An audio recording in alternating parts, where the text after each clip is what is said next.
सभी साथियों को नमस्कार। ललित सोनी की तरफ से और आपके समक्ष प्रस्तुत की जा रही है एक नई रिकॉर्डिंग जो कि क्लास 10th का मॉडल पेपर नंबर 4 है। इससे पहले आपको 3 मॉडल पेपर की रिकॉर्डिंग प्रेषित की जा चुकी है। आपको जानकारी प्रदान कर दें कि हर पेपर की रिकॉर्डिंग को 2 पार्ट में प्रेषित किया जा रहा है, पार्ट 1 और पार्ट 2। पार्ट 1 में 19 क्वेश्चन प्रेषित किए जा रहे हैं, जबकि पार्ट 2 में 20 नंबर से 30 नंबर के क्वेश्चन किए जा रहे हैं। 20 नंबर प्रश्न से 30 नंबर प्रश्न तक, जिसमें कि अथवा भी शामिल है, निबंधात्मक भी शामिल है और भारत का नक्शा भी शामिल किया जा रहा है। तो आप प्लीज़ इन सब प्रश्नों को आप बार बार सुनिए और बार बार सुनने से आपका कोर्स भी पूरा रिवाइज हो जाएगा और प्रश्न पत्र का पैटर्न क्या है इसके बारे में आपको एडवांस में जानकारी मिल जाएगी। आपको क्लास 10th का जो सामाजिक ज्ञान का पेपर होने जा रहा है वो किस तरह का अवेलेबल होगा, ठीक है ना। आप सभी साथियों से एक और निवेदन है कि प्लीज़ इस रिकॉर्डिंग को उन विद्यार्थियों तक पहुंचाने का प्रयास करें जो कि क्लास 10th का एग्ज़ाम देने जा रहे हैं या उसकी तैयारी कर रहे हैं। रिकॉर्डिंग हर बार की तरह फिर प्रस्तुत की जा रही है क्लास 10th के ही स्टूडेंट बंटी के साथ आपके समक्ष प्रस्तुत है मॉडल पेपर नंबर 4 कक्षा 10 सामाजिक विज्ञान पार्ट 1। प्रश्न नंबर 1, कनिष्क ने चौथी बौद्ध संगीति कहाँ आयोजित की? कनिष्क ने चौथी बौद्ध संगीति कश्मीर के कुंडल वन में आयोजित की। प्रश्न नंबर 2, विजयनगर के किस स्थल को यूनेस्को द्वारा विश्व विरासत संरक्षण के अंतर्गत शामिल कर लिया गया है? दूसरा, हम्पी नगर स्थल को।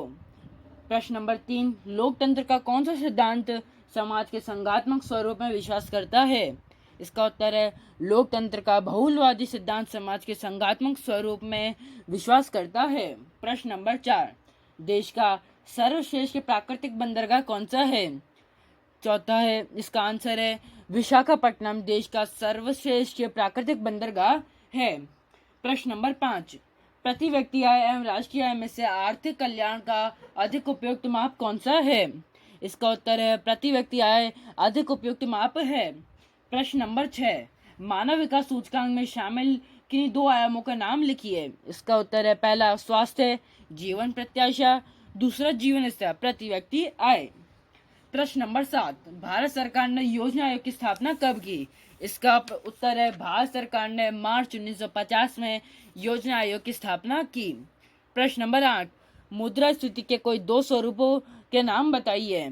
इसका उत्तर है पहला मांग प्रेरित मुद्रास्फीति, दूसरा है लागत प्रेरित मुद्रास्फीति।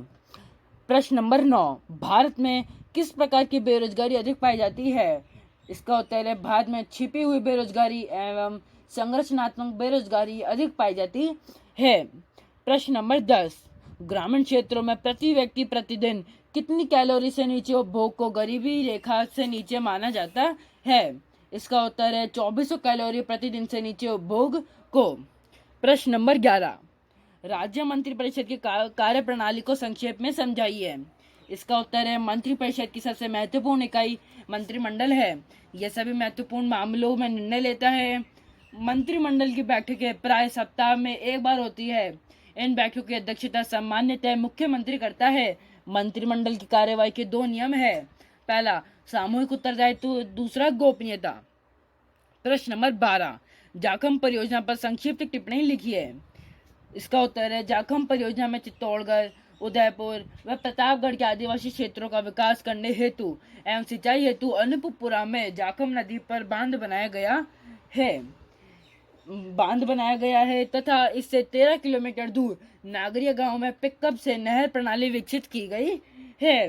प्रश्न नंबर 13, खरीफ की फसल से आप क्या समझते हैं? उदाहरण भी दीजिए। इसका उत्तर है खरीफ की फसल जून जुलाई में बोई जाती है तथा अक्टूबर नवंबर में काटी जाती है।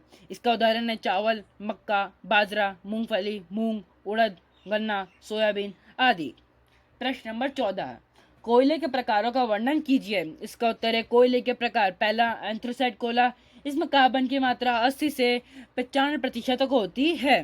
दूसरा बिटुमिनस कोयला, इसमें कार्बन की मात्रा 40 से 80% तक होती है। तीसरा लिग्नाइट कोयला, इसमें कार्बन की मात्रा 40 से 55% तक होती है। चौथा है पीट कोयला, इसमें कार्बन की मात्रा 40% से कम होती है। अभी आपको कोयले के 4 प्रकार बताए गए हैं। इसको याद करने का एक शॉर्ट ट्रिक भी है। आपको मालूम है बीपीएल कार्ड होता है, बीपीएल से पहले अगर ए जोड़ दे तो बन जाएगा एबीपीएल। अगर एबीपीएल को हम कोयले के प्रकार याद करने का तरीका अपनाएं तो ए मतलब एंथ्रासाइट, बी मतलब बिटुमिना, पी मतलब पीट, एल मतलब लिग्नाइट। इस तरह से आपको चारों कोयलों के नाम भी याद हो जाएंगे और ये बहुत इंपॉर्टेंट है, तो इसको याद करने का शॉर्ट ट्रिक आपको हमेशा याद रहेगा इससे। प्रश्न नंबर 15, भारत में सूती वस्त्र उद्योग के विकेंद्रीकरण के लिए उत्तरदायी किन्हीं 4 कारकों को स्पष्ट कीजिए। इसका उत्तर है, भारत में सूती वस्त्र उद्योग के विकेंद्रीकरण के लिए उत्तरदायी कारक निम्न है। पहला, कपास के उत्पादन क्षेत्र में वृद्धि तथा विविधता का आना।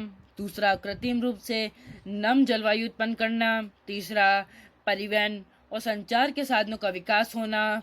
चौथा, कुशल तथा सस्ते श्रमिकों की गतिशीलता का बढ़ना। प्रश्न नंबर 16, राष्ट्रीय जनसंख्या नीति 2000 के कोई दो मुद्दों का वर्णन कीजिए। इसका उत्तर है, पहला, अल्पकालिक मुद्दे।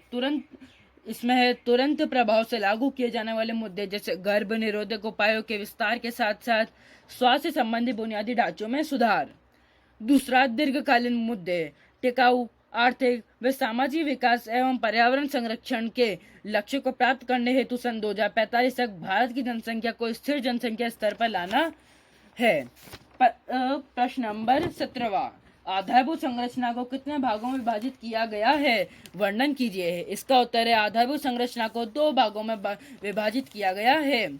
इसमें पहला है आधारभूत ढांचागत संरचना। इसमें है यह अन्य उद्योगों को आधार प्रदान करता है।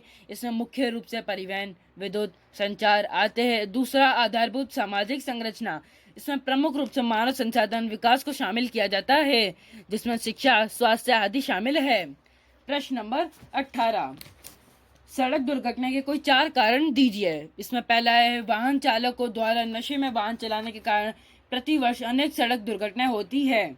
दूसरा, तेज आवाज में म्यूजिक चलाना। तीसरा, वाहन चलाते समय मोबाइल पर बातें करना। चौथा, सड़क पर क्रोधान्माद भी भारत में सड़क दुर्घटना का एक प्रमुख कारण है। प्रश्न नंबर 19, स्वच्छ भारत मिशन के बारे में आप क्या जानते हैं? इसका उत्तर है, स्वच्छ भारत मिशन ग्रामीण 2 अक्टूबर 2014 को प्रारंभ किया गया। इसका लक्ष्य सभी ग्रामीण परिवारों को शौचालय की सुविधा प्रदान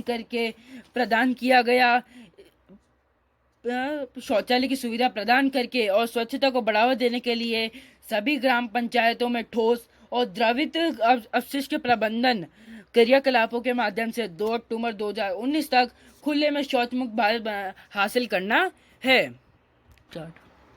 तो इस तरह से आपके पास 19 क्वेश्चन पहुंच चुके हैं पार्ट 1 के रूप में, मॉडल पेपर नंबर 4 के, ठीक है ना। और इसके आगे के क्वेश्चन आप सुनने के लिए कृपया अपना जो अगला जो वीडियो है उसको ज़रूर क्लिक करें, और बाकी जो क्वेश्चन है 20 नंबर प्रश्न से 30 नंबर तक वह भी आप कंटिन्यू सुनें। और एक रिक्वेस्ट और भी है, प्लीज़ इस चैनल को सब्सक्राइब करें और उन विद्यार्थियों तक ज़रूर इसे शेयर करें जो क्लास 10th का एग्ज़ाम देने जा रहे हैं या उसकी तैयारी में लगे हुए हैं।